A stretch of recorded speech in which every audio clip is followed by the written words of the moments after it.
Hello and good evening, everyone, and welcome to today's webinar on the importance of seasonal diet or Ritucharya. Today we have Dr. Ashwini Konnur with us. She is a proficient Ayurvedic expert with over 15 years of experience in the field of Ayurveda. She holds a BAMS degree along with a master's in counseling and family therapy, plus a certificate in food and nutrition. She is also the co-founder and chief Ayurveda physician at Amrit Ayurvedam in Bangalore. Dr. Ashwini's research work has been published several times in the FRLHT journals and has been the reviewer of the Journal of Ayurveda and Integrative Medicine or JAIM for multiple years now. So, welcome Dr. Ashwini to this live session. Hello, Uh, Preeti. Thank you. Thank you. Excited to have you here, honestly. And today we'll talk about how, food can be your medicine and what we should eat, when we should eat it. So, Dr. Ashwini, when you say eating as per seasonality, how does Ayurveda view food and nutrition? Okay. So, Ayurveda views ahara as one of the pillars of a human body. So, ahara, nidra, and brahmacharya are the three pillars that is being given importance, and out of which ahara is the main pillar. So, if your diet is right, then you are having a good balance in the doshas. So, you have to choose your diet according to your body type and according to the season. All right. And I heard you mention two things. Number one, an Ayurvedic diet and the doshas. So if we can tackle both of those, as in what are the key principles of an Ayurvedic diet and what do you mean by dosha? Okay. So the key principles of Ayurvedic diet is, as I said, you have to choose food according to your body type. So when I say body type, each person has a specific combination of the Panchamahabhuta, which is categorized into the doshas, which are called as basic energies, or you can call it as humors of the body. Those are Vata, Pitta, and Kapha. So a person is categorized into a Vata Pitta person or Pitta Kapha person or Pitta Vata person, okay, or Kapha Vata person. Or he can be individually called a Vata, Pitta, or Kapha person, or all the three combined together. But each one has all the three doshas combined in him in a different various proportions. Okay. So when he or she selects food, it has to be balancing the doshas in the body as well. So if a person's vata is more, then he has to choose the food that helps in balancing the vata in the body and not select the food item which increases vata in the body.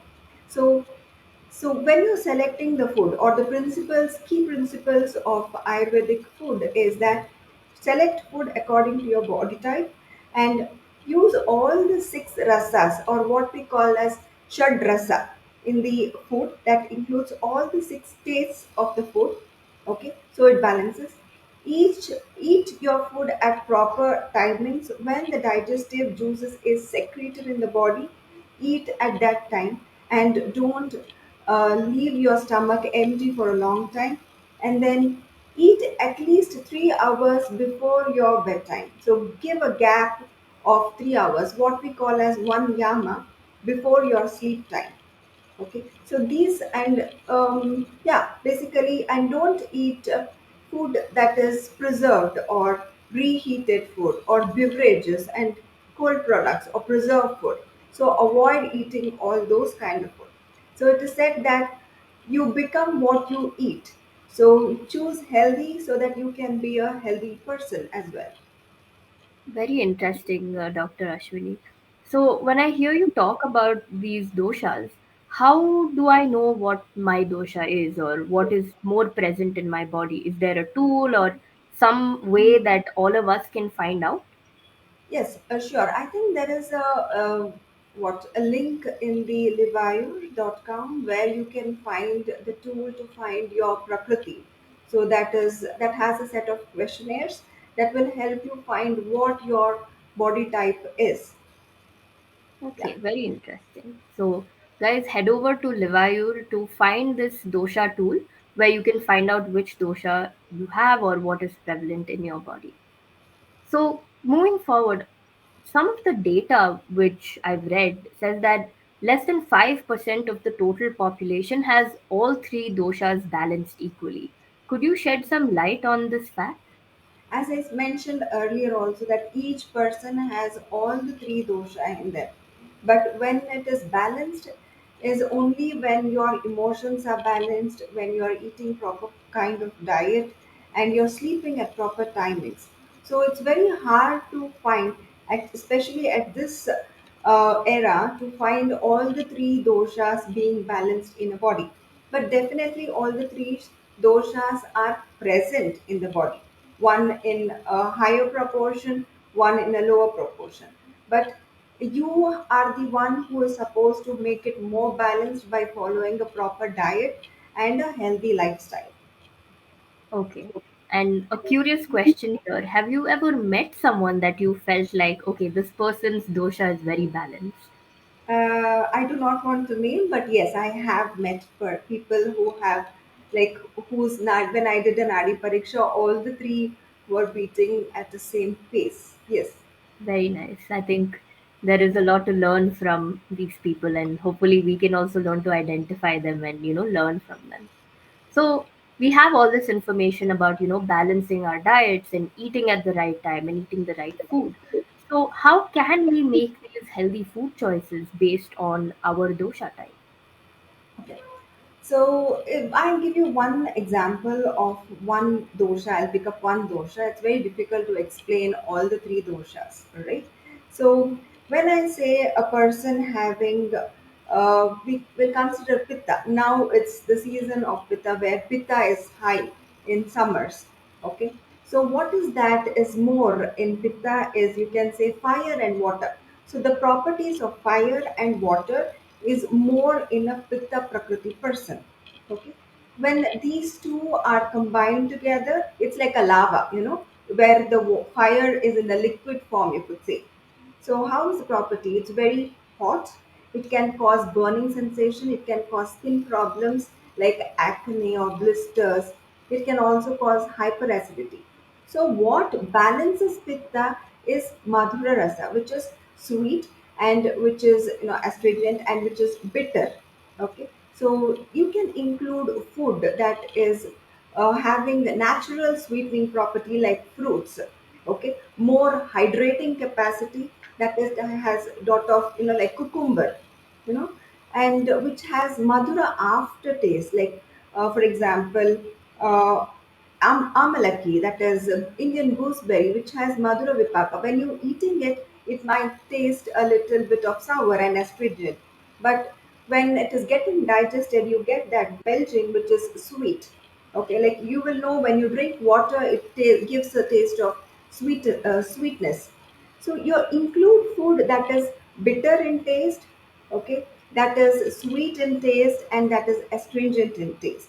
Okay, and lessen the ingredients which causes more of sour, salty, and you know um, what yeah, sour and salty, just lessen that in your food items. So, and include lot of water. So if you also can compare it, like during this beginning of the rutu, you have a festival, right? You have festivals. So during the festivals, you have particular kind of diet. Recently, we finished Ugadi, where you have you're eating this neem along with jaggery. So neem has this bitterness in it, and the jaggery has sweetness in it, right? So that is given to indicate that you're supposed to include these two rasas more, so that your dosha is remain balanced throughout the season. But what we do is, we just have it on that day, and then we don't have it the rest of the time. Also, when you're including sweet, okay, we also add ghee in it, right? So we add ghee so that the agni is improved and the pitta is balanced. Okay, so Okay. include these kind of food items which helps you in balancing your body.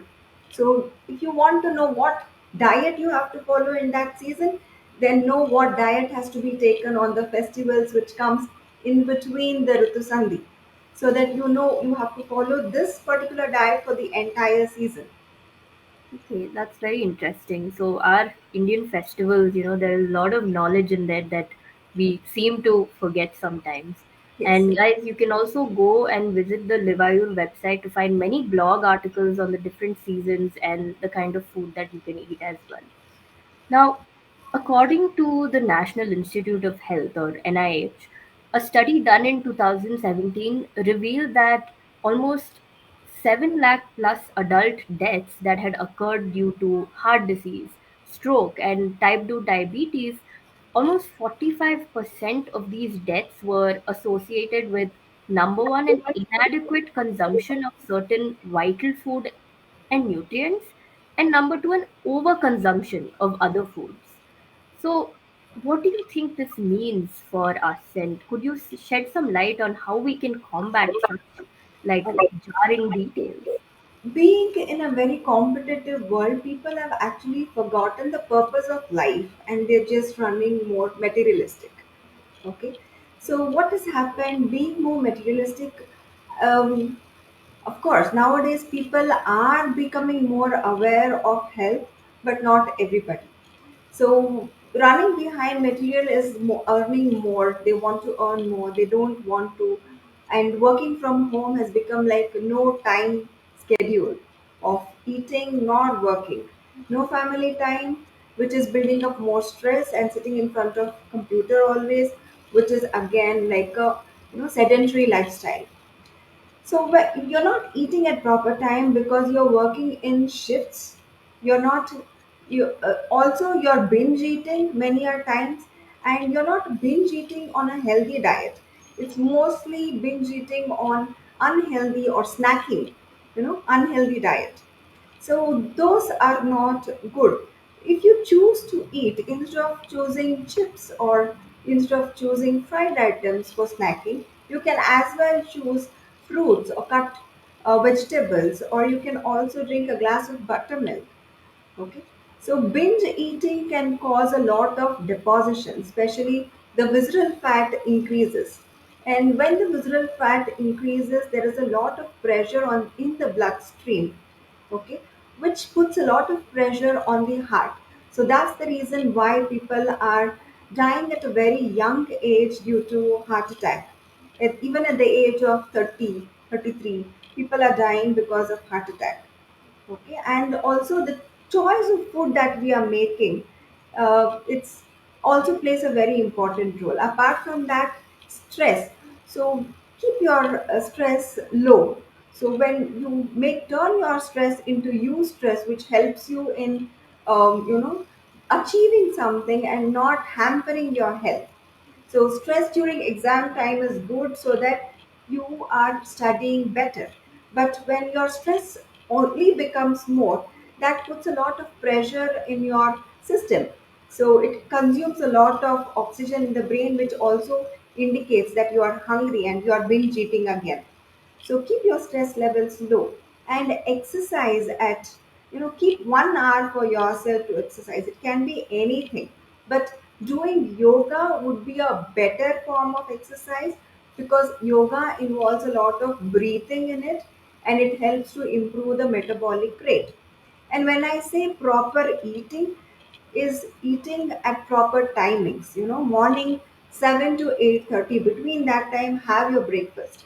Afternoon between 12 to 1:30, have your lunch. Night before sunset, you have your dinner. But at least to this era, before 8:30, finish off your dinner. Okay, and keep yourself hydrated. Get up and go sip water, come back and sit. Don't sit in one place for more than 20 minutes. Take a 5 minutes break at least. It's for 2020, but nobody has so much of time, so at least 5 to 10 minutes of break in between work will protect your eyes, will protect your body, will give exercises to your thighs, legs.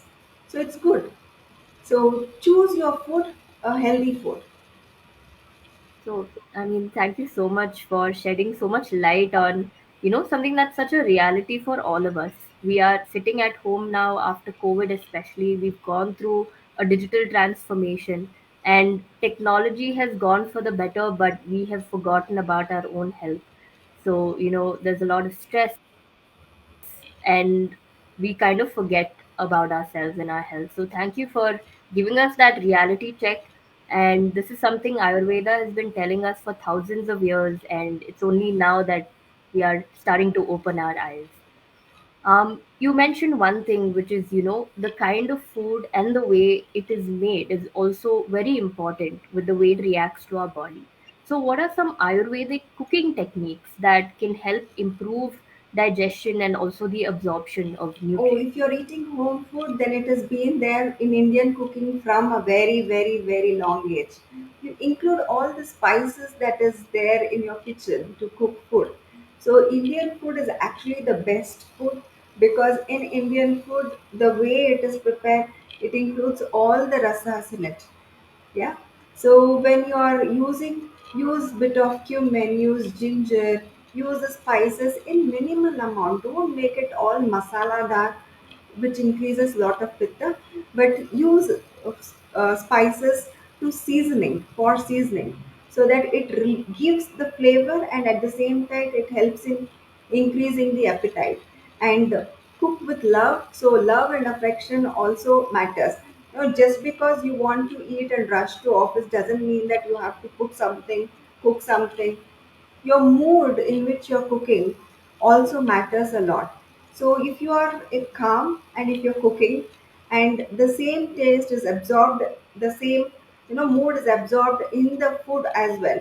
And when you're eating healthy food cooked at home, then your appetite gets increased. So use filtered oil rather than refined oil. That is another point, because refined oil is chemically treated. So avoid using refined oils and use ghee when the food is hot. That is another important thing, because ghee improves your agni, that is metabolic rate, and it helps in reducing the bad cholesterol in the body. So if those who are under the myth that consuming ghee increases cholesterol, it helps in, it gives us, it puts on a lot of weight, then it's absolutely wrong, because we are actually give ghee to decrease the weight. Okay, so we give them in liters to decrease the weight. So include ghee, include food, and include food that is suitable or sattvic food. Cut down on meat products. So especially red meat, because as I said earlier, you become what you eat. So you also cook healthy food with a good mood. Include spices in your food so that your appetite is balanced.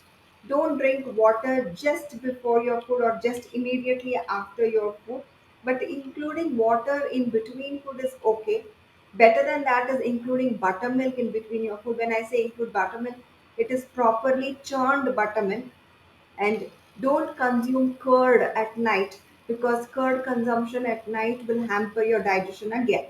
So these are the few simple tips that will help you improve your appetite. Thank you, Dr. Ashwini. I mean, I in fact didn't know that eating curd at night could hamper your digestive system. In fact, I thought that you should eat curd at night. So thank you for busting those myths, especially about ghee. It is a very common misconception that ghee is clubbed with all the other fats and that it's deemed unhealthy, but that's a very incorrect notion. And of course, when we think of the days that our parents have cooked or our grandparents have cooked, you can truly taste the love and the time and the patience that has gone into preparing such food. So I think we should slowly start getting back uh, to those practices. Now, are there any? Now, there are a lot of great tips here, and honestly, I'm not taking down any notes. I hope the viewers here are. But in case for those of us who are, again, in a hurry, are there any free online resources or ebooks where we can look for these tips Yeah, again? Livayo provides a few ebooks that are freely available for the viewers, so they can download from the Livayu website, and they can use a few cooking tips and utilize everything from the ebook that is available. Thank you. I think the Levi ebooks, I think they have Ayurvedic principles and guidance, so be sure to check that out. Some more data for us is that the prevalence of GERD, or basically acid reflux, in India ranges anywhere from 7.6 to 30% of the total population. And that is in India alone. Almost 40% of the worldwide population suffers from some or the other chronic gastrointestinal problems. And recent popular health studies also reveal that indigestion, acidity, and gas were the top three digestive health issues for more than 50% of the Indian population. So, how can we, through Ayurveda and Ritucharya, manage indigestion and bloating with the right Yeah. food? So, as I mentioned from the beginning of the session till now, I've been specifying on eat at proper timing. Choose the food that is appropriate for your body type. Choose the food that is appropriate for the season, right? It is very um, it's not very nice to eat a cup of ice cream in the month of January or December, no? Why? Because when we eat a cup of course, nowadays youngsters do that, to get the thrill out of it. But it's actually not right to eat ice cream when it is cold. At the same time, you can't sip a hot cup of soup during summers. Why? Because your body doesn't take it, right? So you have to choose the food according to the season, according to the predominant dosha in your body to stay healthy, to maintain the immune system, and to avoid getting diseased, right? So that is the first thing that you have to do. As I said earlier also, life is becoming very materialistic now. So they are sleeping at the time when the body actually needs time to recover, to heal. So when I ask my patients who come here, what time are you sleeping? Oh, I sleep at 12:30, or I sleep at 2 o'clock. I even sleep at 4 o'clock because my shift gets over at that time. So many of the what multinational companies are doing uh, business with US, and the clients there. The time difference is too much. I understand all that, but then you have to respect your body. So you have to sleep at the time the body needs to heal. So if you're not sleeping at the proper timing, or if you're not giving it proper rest, then your body will not heal. And if you're not giving the body time to heal, then you are increasing the metabolic rate to a very large extent. Also, you're building up a lot of stress. So when the metabolic rate increases, or when you're building a lot of stress inside your body, then you are prone to gastrointestinal diseases. First, everything starts from your stomach, from your abdomen. So if your digestion is all right, then your whatever you are eating gets absorbed properly. Then whatever you are getting eating is absorbed properly, then your micronutrients are balanced, and then your immunity is balanced, and then you are healthy. So you go wrong there. You don't give food at that time. Then what happens? You're not getting proper nutrition in the body. If you're not getting proper nutrition in the body, then the what stomach, it produces juices when it has to produce. It doesn't wait. You know, it doesn't Correct. wait. Give me food. It has asked you, give me food, but you're not giving. So it will start eating up the tissues from within. So because of that, you have this acid reflux. So when that happens, you the brain gets the notice. Okay, something is not right. So when acidity is more in the body, then you get headache, and other diseases follow. So you have to eat, sleep, and stay calm, and proper exercise. Everything is connected. So you have to follow the right lifestyle and diet. I absolutely agree with you, Dr. Ashwini. Everything is connected, and sometimes we know the truth, but we end up ignoring it on our day to It's a day very tasks simple that we have. example. You have kept a wok on the stove, and you've let the fire on. You've let the stove on, but you're not putting anything inside the wok. So what happens? The wok is getting heated. When you remember to put something inside, it gets burnt. That is the one possibility. Or the gas is over, so the fire goes off. So that is another possibility. So it's either overcooked or undercooked. But the result is it is not getting proper nutrition. That is, it is not getting cooked as the way you want. Similarly, our body also. The juices are getting secreted at proper timing. But when you remember to put, when you put, it gets burnt or it just gets deposited. So that is why the diseases like acidity, even diabetes or obesity happens because of that. Interesting. I mean, thank you again for shedding the light on such facts, which I'm sure we had heard of at some point, but we need these constant reminders. Now, I'm sure many of our audience are wondering, where does non-vegetarian food fit into all of this? Does Ayurveda provide any guidance on the consumption of meat and dairy? Yeah. So sattvic food, rajasic food, and tamasic food are the food categories in according to Ayurveda. So the non-vegetarian food comes under the rajasic and the tamasic view. So when you are eating non-veg, you basically become more lethargic. You feel very full, so you are not able to do, unlike when you're eating vegetarian food, except for lot of sweets.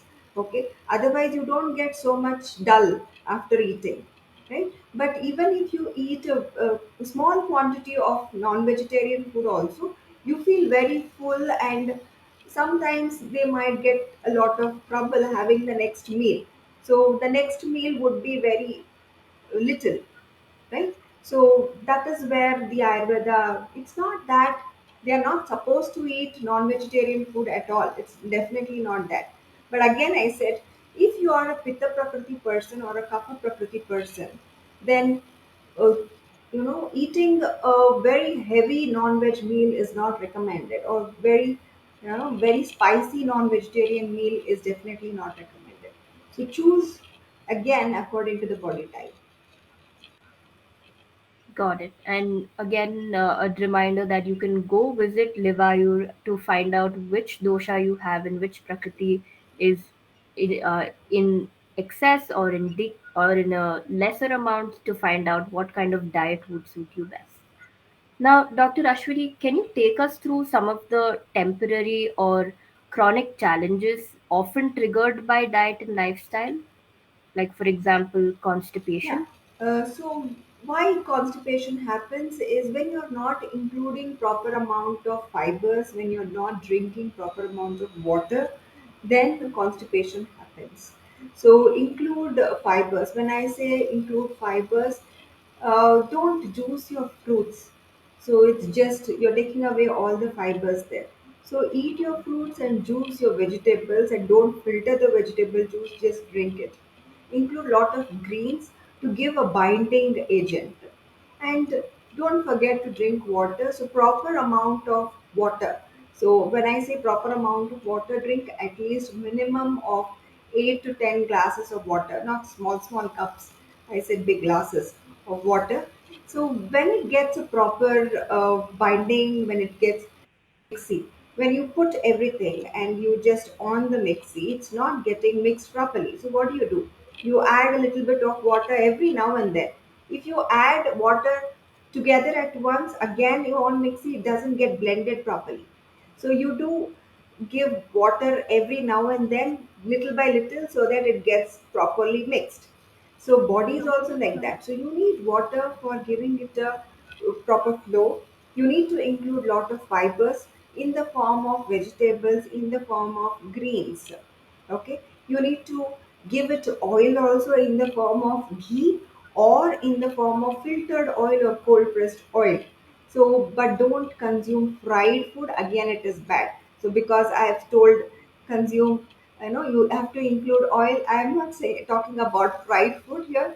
I'm talking about little amount where you give it seasoning.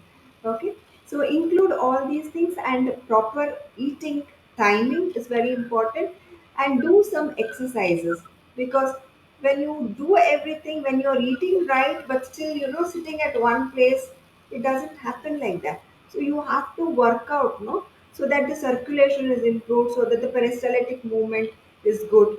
So when you include everything, then you can combat constipation. Got it. Now, another common occurrence is diarrhea. So, what do you think about why does diarrhea happen randomly, or how can we treat this?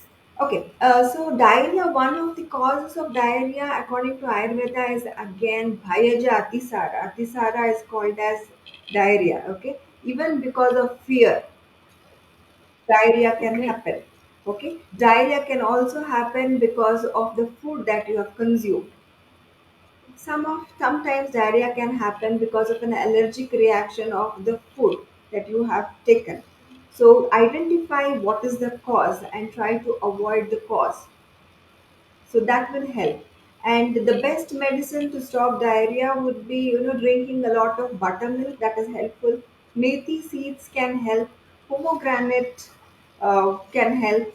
So yeah, and when you having diarrhea, then it is better to avoid spicy food, non-veg food. Include something which is light to digest, and keep yourself hydrated when you are having diarrhea. That is the best thing that you can do. got it. And we've already touched up on indigestion, so I guess we don't have to cover it again. But coming to something I think more prevalent, which is IBS. Now, what is IBS for those of us who don't know? What are the symptoms, and what would be some cure through Okay. food? Irritable bowel syndrome is again because of IBS is irritable bowel syndrome, and it can happen because of genetic issues. It can happen because you're intolerant to lactose. So sometimes the pain happens because you're not eating according to your body type. Okay, the good bacteria in your stomach might have been just washed away, and because of your lifestyle that has triggered. So try to change that lifestyle, and avoid the food that is causing the problem. Don't combine the uncompatible food, like for example, don't combine honey and ghee. It's not good. Combining milk with fish is not good. So you have to apatya aharas it is called. So the food that is not supposed to combine, if you're combining that and eating, then it can cause irritable bowel syndrome. So a lot of times, even normal acidity, chronic acidity can be named as irritable bowel syndrome, but it is not true. So some of the allergic because of the allergic drug reaction also IBS could have happened. So you have to choose, you have to categorize where which category you fall under, and then you have to find the solution for the same. Okay, okay. And one of the biggest organs on the body is the Yeah, skin. So, how can we take care of our skin through the food that we put in our when you body? are including a lot of fruits and you're keeping your body hydrated and avoiding oily food and preserved food, then your skin becomes glowing naturally. And sleep is another very important thing. So when you sleep at least for 6 to 8 hours at the sleep time, okay, then your skin gets refreshed. So everything for health to be proper, the three upastambhas, out of which ahara and nidra, that plays a very important role. And you have to keep your entire skin. Don't use harmful chemicals to wash yourself. Use very mild soaps, that is good. And don't use a lot of cosmetics that damages your skin. So use all herbal and natural skin products, then your skin is automatically proper. When I say don't use chemicals, I don't mean don't apply moisturizer at all. So when it is winter, you have to take care, you have to apply moisturizer so that your skin doesn't get cracked. So, but you have to eat proper food. If you're not including more of fruits and greens, especially the greens, are very good for the skin. It has vitamin E, And vitamin C is also very good for skin. So include what is right in your diet and your skin keeps glowing. Understood. So food, sleep, and I guess water and exercise, and I can keep going. So now coming to a few of our audience questions, there are a few that I see here. So one of the audience member, Aditya Singh, has a question. He said, "How can I use Ayurveda to treat my 4-year-old son? He has recurring bronchitis." Okay. So till 12 years, the respiratory tract keep growing. So they tend to fall sick every now and then. But then these kids are very, very manipulative, and they keep crying for everything. So parents tend to give them sweets more, especially chocolates. Okay.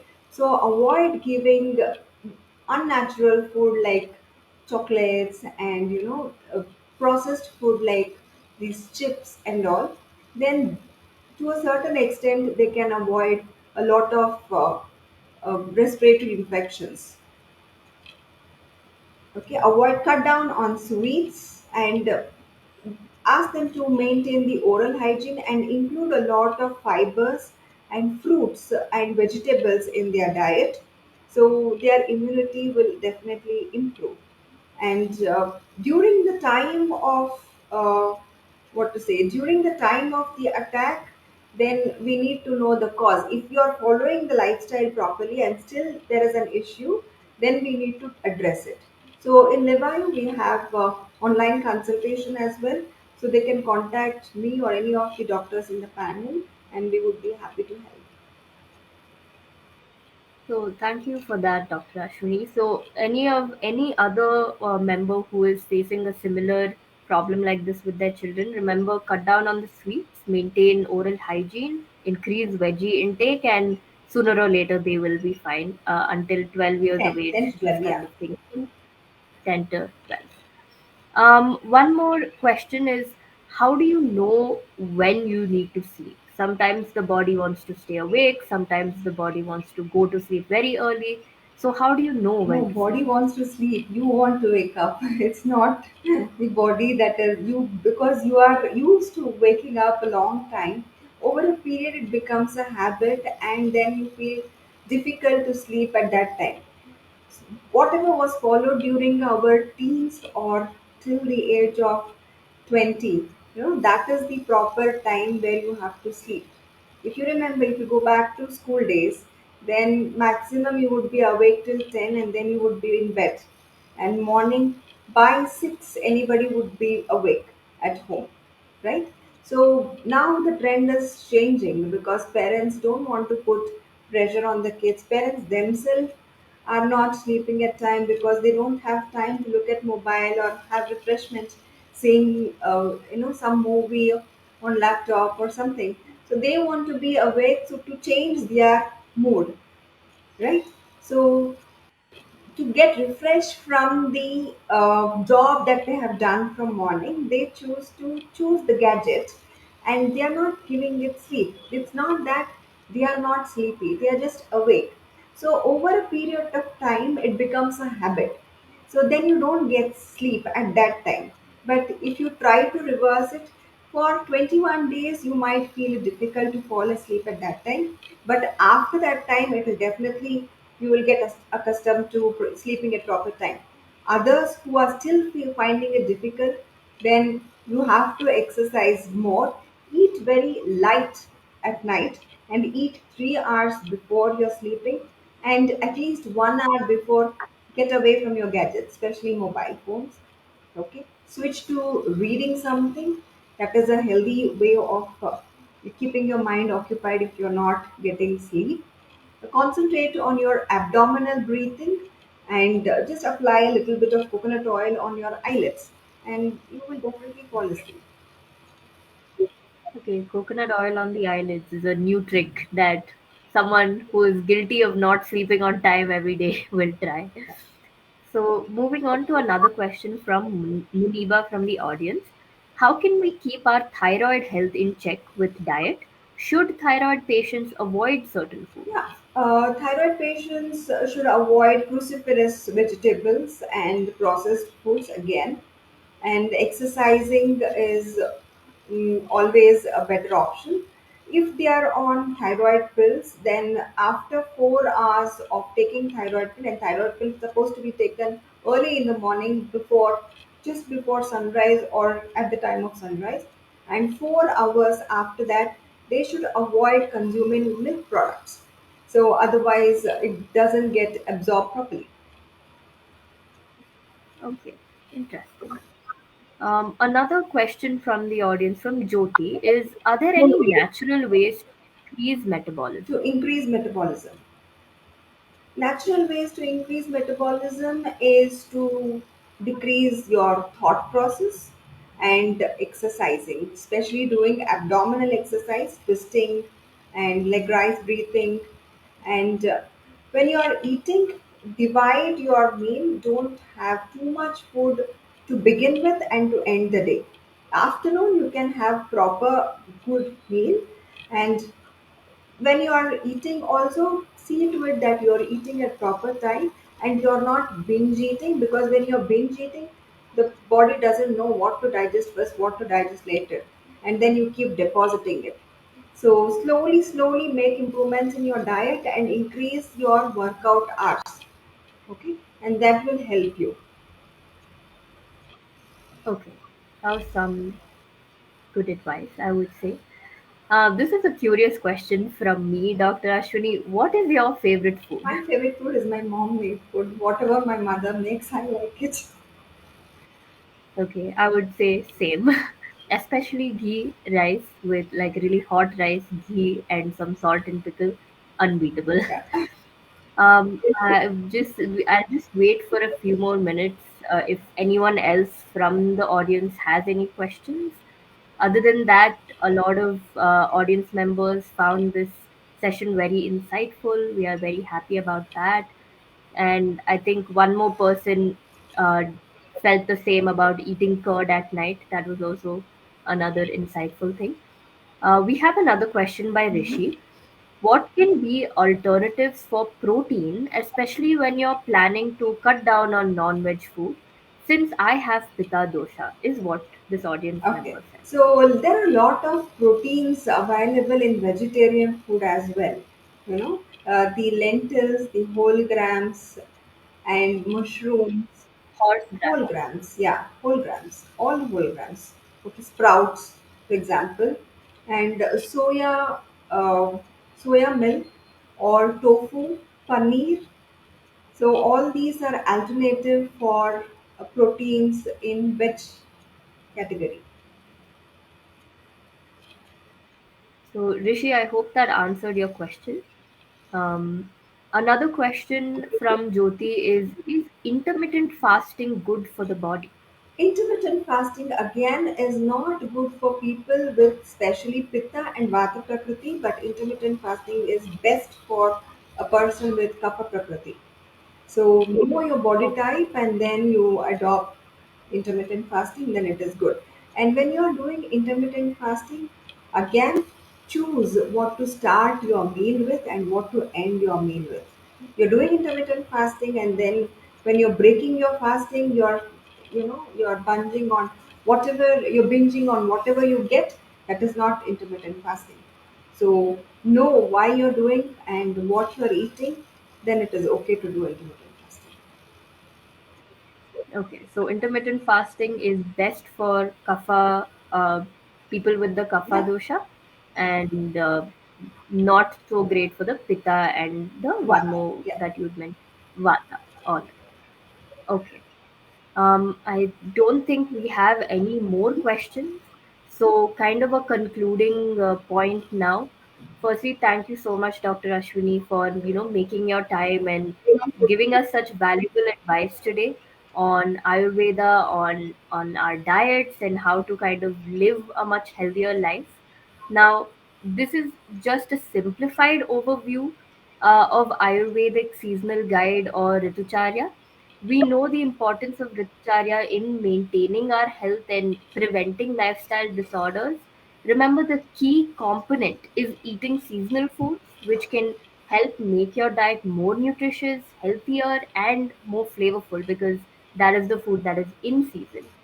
And for more detailed and personalized recommendations, you can always consult with an Ayurvedic practitioner like Dr. Ashwini, or you can also visit Livayur website for a personalized consultation and for us to help you through this entire journey. Now, to know more on to get to know more on indigestion and to get tips on summer superfoods, join us on 27th April in the same time. Until then, all the best, and thank you everyone for. Every question leads you to the next. How did life begin? What is the right diet?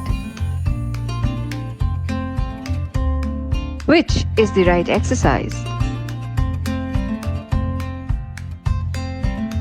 How can food be thy medicine? Why can I not lose weight? Why do we fall sick? Why do we suffer from anxiety? All these answers have been mentioned in Ayurveda 5,000 years ago. Visit livayur.com. Simplifying Ayurveda.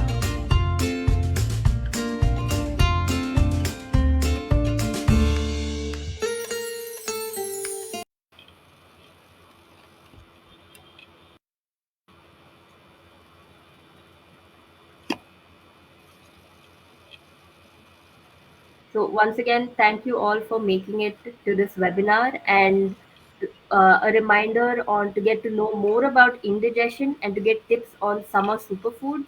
Join us on 27th April at 4 p.m. same time, with Dr. Ashwini again. And until then, take care, have a lovely weekend, and remember to eat seasonal and nutritious food.